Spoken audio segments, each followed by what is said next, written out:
kuringan saukur jalma biasa anu miboga rasa bogoh.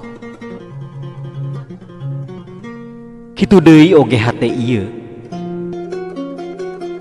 dina nalika mimiti amprok jeung anjeun kuring tuluy kairut ku anjeun. Nalika anjeun netep imut ka abdi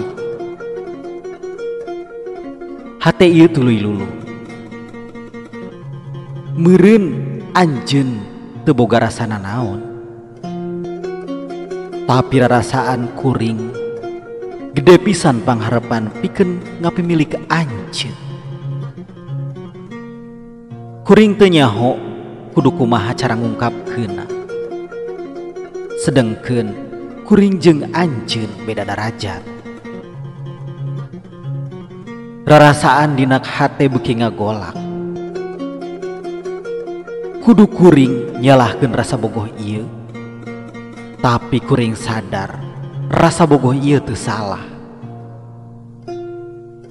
Kuring teu nyaho naon nu kudu ku kuring dilakukeun. Ngan saukur saeutik pangharepan, mudah-mudahan anjeun jadi milik kuring. Jeung lamun saumpamana rasa bogoh ieu teu bisa ngahiji, sahenteuna anjeun nyaho kuring hayang pisan ngapimilik anjeun.